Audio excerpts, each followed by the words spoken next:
Hi everybody, I hope you're all doing really well. So today I am back to do yet another book haul revisit, looking at the previous year's book haul and seeing, was I actually very good as a reader? Did I read the books that I hauled, or did I just let them languish? And this one is the first book haul from 2023, so it is the New Year edition, even though we're now in February, so that doesn't feel quite as prevalent.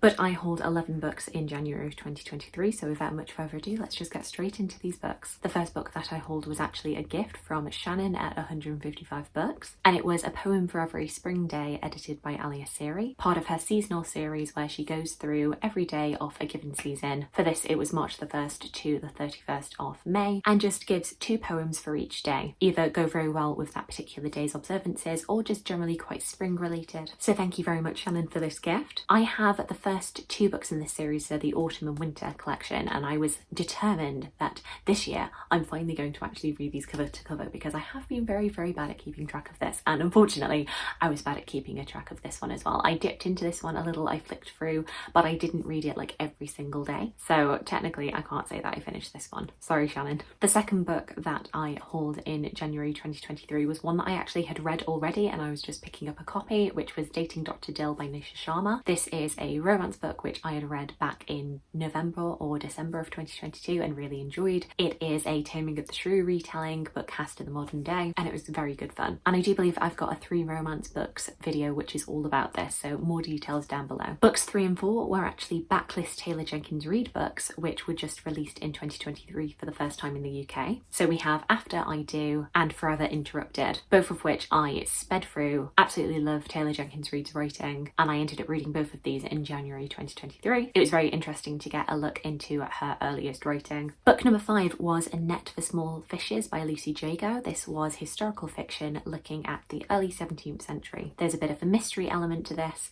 and unfortunately this was the first DNF of 2023 for me. I think I got around about 100 pages into this. I was really enjoying the vivid descriptions, but unfortunately it was just a little bit dull when it came to plot.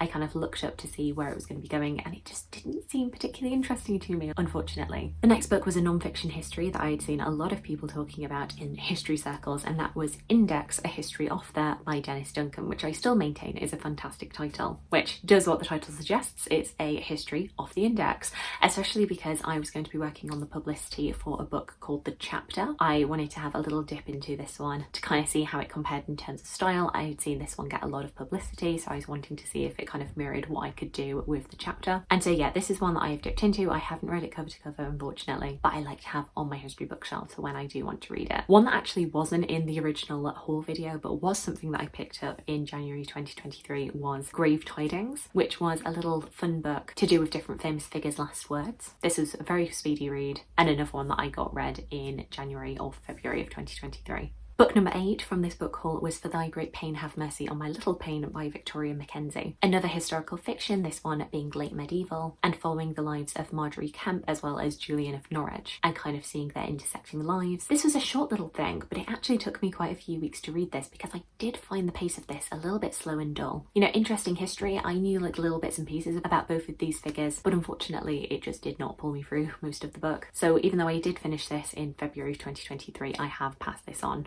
to somebody who will enjoy it a lot more. The 9th book in the book haul was Charlotte Sometimes by Penelope Farmer. I found this in a charity shop. It is a children's book from, I believe, the late 1960s, following a young girl who's at boarding school who then wakes up to find that she's time travelled, I believe. One that I actually haven't read yet. It sat waiting at home for the moment to strike for me, but wasn't going on my official TBR anyway. The next book was another romance book, The X Talk by Rachel Lynn Solomon, a romance book featuring a radio show in which the 2 leads hate each other but get coerced by their producers to pose as exes, with the gimmick being that they are exes hosting a relationships show. Hilarity ensues. This is one that I'd seen a lot of people talking about and loving, and I ended up reading it in March. You know, this was a pretty good romance book. I enjoyed my time reading it, though it wasn't anything special for me. Once again, more thoughts in a 3 romance books videos, which is in the description down below. And then the final book that I hauled in the new year of 2023 was Loath to Love You by Ali Hazelwood. This is 3 novellas all collated together, with the link between the 3 three stories being the three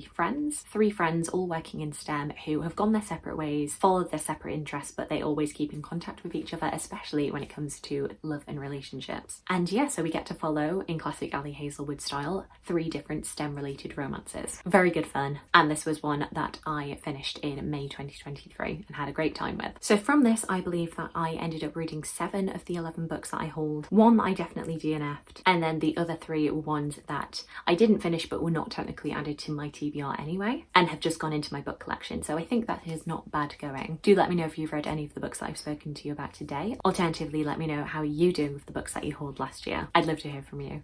I hope you're having a fantastic day, and I look forward to talking to you again soon. Thanks. Bye.